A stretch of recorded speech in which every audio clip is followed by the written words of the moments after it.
அதனால தான் வைத்திய பரமேஸ்வரன்னு பேர். வைத்தீஸ்வரன் கோயில்னு இருக்கோ இல்லையோ, எதுக்கு வைத்தீஸ்வரன் கோயில்னு பேர் வந்தது? அங்காரகனுக்கு உடம்பு சரியில்லாமல் போயிருந்தபோது பிரம்மாட்ட போய் கேட்டார், இந்த மாதிரி எனக்கு உடம்பு முழுக்க இப்படி சிரமமாக இருக்கே, நான் என்ன பண்ணுறது, இப்படியே எனக்கு போயிடுமா அப்படின்னு கேட்ட உடனே, இந்த இடத்துக்கு போகணுன்னு சொன்ன உடனே பரமேஸ்வரனே வந்து பிரத்யக்ஷமாக வைத்தியம் பார்த்தார். இப்போ ஒருத்தருக்கு ஆஸ்பத்திரியில் சர்ஜன் பண்ணுறோன்னு வச்சுக்கோங்களேன், ஒரு சர்ஜரி நடக்கிறது, அந்த சர்ஜரியில் அந்த சர்ஜரி சம்மந்தப்பட்ட டாக்டர் ஆகப்பட்டவர், அந்த ஸ்பெஷல் சர்ஜனாக இருக்கக்கூடியவர் வந்து அவர் முதல்ல வந்து இந்த இன்ஸ்ட்ரக்ஷன்ஸ்லாம் கொடுப்பார்.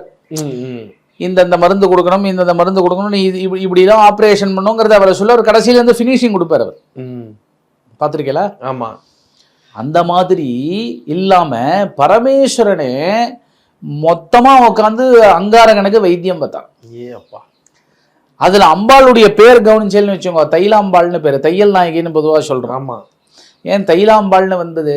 எப்படி ஆஸ்பத்திரியில் டாக்டருக்கு கூட நர்ஸெல்லாம் வந்து கூட ஹெல்ப் பண்ணுவாளோ இல்லையோ, இந்த ஸ்டிச்சு போடுறது, சிசர் எடுத்து கொடுக்கறது, இந்த டிஞ்சர் எடுத்து கொடுக்கறது, அந்த மாதிரிலாம் பண்ணுறாப்புல, அந்த மாதிரி அம்பாள் ஆகப்பட்டவா எண்ணெயெல்லாம் கையில் வச்சுன்னு அப்படியே நின்றாலாம் பரமேஸ்வரனுடைய பக்கத்தில்.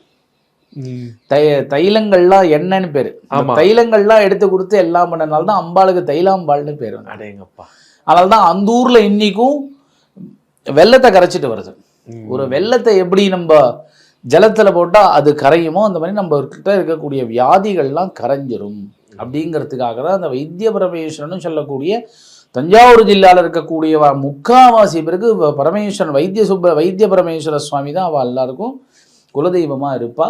பழைய காலங்களில் எப்படி ஒரு காது குத்து நம்ம பண்ணுறோம் பற்றியெல்லாம், வீட்டில் ஃபங்க்ஷன், அங்கே எல்லாரும் என்ன பண்ணுவான்னா, அங்கே வைத்தீஸ்வரன் கோயிலில் போய் மாவிளக்கு மாவு போட்டு அந்த அம்பாள் சன்னதியில் அங்கே எல்லாருக்கும் அப்படி தன்னுடைய கடனை நிவர்த்தி பண்ணிப்பான். நேர்த்தி கடனை அங்கே தான் நிவர்த்தி பண்ணுவான். அதனால தான் வைத்திய பரமேஸ்வரன் அந்த ஊரில் ரொம்ப வசதியான ஒரு க்ஷேத்திரம் அது.